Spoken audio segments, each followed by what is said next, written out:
Mad Men gift basket up the stairs of the temple. Inside was a script from the episode signed by the cast, a Mad Men baseball jacket, and a signed 8x10 of John Hamm, whose agent was Jewish and rode the stationary bike next to Allison at spinning class. Allison knew that this basket would bring in a large donation, not as large as the walk-on appearance on Entourage, but more than the gift certificate for life coaching or the introductory class at Pilates Silver Lake. She had left the basket on the counter in the kitchen this morning so that Seth would see it. She busied herself with Sophie's lunch so that she'd be looking away when he noticed it. And he did notice it. And she briefly swelled with pride that he was aware of her successes at the temple, that he was pleased with her role there, as he had been when she made latkes on Hanukkah or served hot lunch at the day school. She was exhausted from co-chairing the silent auction, which she did with Tamara Weiss, for whom being Jewish was as easy as waking up. But it was worth it for the times that Seth beamed at her and slipped his hand to the small of her back and kissed her on her hair, which was the color of the corn silk in the fields she rode her bike past in her Iowa summers. Allison thought of marriage as a kind of religion, a state that required sacrifice and leaps of faith. She knew that many marriages were a struggle, two people competing for a resource that was ever dwindling. But she had given herself over to her marriage with a full heart and knew that the very safety of her daughter depended on it. Each day that she entered the temple, she struggled to find ease, sometimes instructing her to inhale and exhale, as if to fill her very lungs with the Judaism within the walls. It was to Sophie a second home. She skipped through the halls with ownership. In the sanctuary, she ran to the balcony to play with the other children without fear of reprisal by a rabbi who kept them in his line of sight. Tamara tucked the donated basket into the cabinets they had designated for storage before the carnival. They had arranged for a slide and a moon bounce and vendors to sell Hebrew national hot dogs and Chinese chicken salad. But the auction was consistently the biggest fundraiser and brought in some $30,000 a year for the day school scholarship fund. Allison was proud of her role in it and had found her dormant producer skills were useful in the task.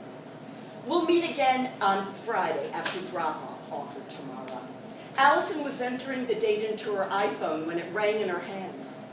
Hello? She held a finger up to Tamara, who indicated an invisible watch that she had to go. The voice at the other end was frantic and hard at first to understand. Allison, this is Steffi from the day school. Sophie's okay. Allison's body reacted at once and she tried to focus. I'm here, she said. Did somebody call you? Steffi asked. The confusion led to a further delay in understanding. And Steffi asked, how did you know? What is it? Allison said, fighting to keep her voice from rising, walking now more briskly toward the classroom where Sophie had gone to K through 5. Sophie fell. She's fallen. And Allison ran first to the office where she found Steffi still holding the other end of the phone, and then, following Steffi's waving arms down to the back stairs to the yard, Allison saw her first through the upstairs window, the class and teachers in a horse-shaped tableau around a fallen Sophie, her head in the arms of her teacher, the yard aide pressing the rush of children back and away as they raised themselves on tiptoe to see her better. Sophie's skin was the color of snow, bloodless. The phone fell from Allison's hand, and she, in 5 quick strides, was beside her daughter. She cradled her and began talking in a voice that betrayed nothing. Hi, Mommy, said Sophie, eyes wide. Hi, baby, said Allison, casual, upbeat. How's it going? This earned Allison a smile, which she held while she ran the math of the height of the structure and the firmness of the concrete. I fell. Yeah, you did. And with that, Sophie's head fell back and her muscles lost their hold. Allison grabbed her daughter more fiercely and demanded her consciousness. Sophie moaned like a dreamer, and Allison scolded her. Sophie! Her eyes opened, and Allison hoisted her. Allison came face to face with the day school principal, who seemed terrified, as if calculating litigation. "Should we call an ambulance?" she asked weakly. Allison ignored her. She knew the distance to the Cedars, where Sophie had been born. She could be there in 4 minutes. Tamara was 5 strides ahead of Allison, ran to start the minivan. Tamara navigated the LA grid with the skill of a carpooler and managed it with her head turned back to Allison, who cradled Sophie in the back seat. Allison concentrated on fixing the attention on Sophie's eyes. She asked her questions she'd been asked after a car accident she had driving one winter on an icy road at home. "Do you know what day it is, Sophie?" "Fuck a bunch of you," suggested Tamara. The clutch of drivers impeded her progress. "Sorry, Sophie." "What day is it, honey?" Sophie said nothing and closed her eyes as if sleepy. Allison squeezed her shoulders and she came back to her. "Tuesday," she said. Then, "Because Scrubs is on." "Good girl," said Allison.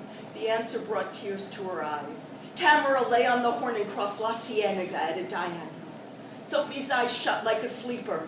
"Who's the president, baby?" Allison pressed her. A smile formed on her lips, her eyes still closed. "Oh." Sophie's eyes opened, and she looked straight at her mother as if to speak, and her eyes rolled back in her head. Allison felt the fabric of her daughter's t-shirt dampen. Tamara took the next turn riding over the curb. "We're here! We're here!" Allison saw the white Star of David that identified Cedars as they rounded the corner to the Beverly Center. Tamara directed the van into the bay of the ER, threw the van into park, and ran around to open the door for Allison as she carried her daughter into the ER.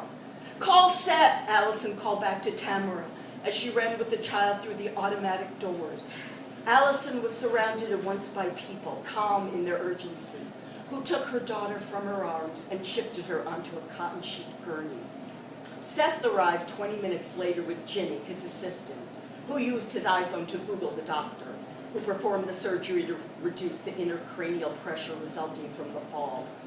Allison and Seth waited in the Disney-sponsored pediatric waiting room and took turns making the short walk across the room, returning to each other to lay one hand over the other's. Seth twice called his parents back east, who didn't know anything yet. 4 hours later, the doctor stepped out of the cheerfully painted doors to tell them that Sophie was out of the woods and in recovery. Later in the room that they had assigned to Sophie, a plastic bag with her shoes and clothes on the sill, Seth and Allison gasped when their daughter briefly opened her dark eyes and spoke to them. For the next dozen hours, the couple took turns watching their daughter sleep. When it was Seth's turn, Allison stepped quietly out of the room to get him a Starbucks. She walked through the hall onto the plaza level and, without intending to, pulled open the heavy door and entered the chapel. The sound of the hospital receded behind her, and she took a seat on one of the empty wooden pews. In the spare room, which offered, depending on the hour, reassurances of both rabbi and priest, Allison sat alone trembling as her body registered the crisis averted, dropped her head in gratitude,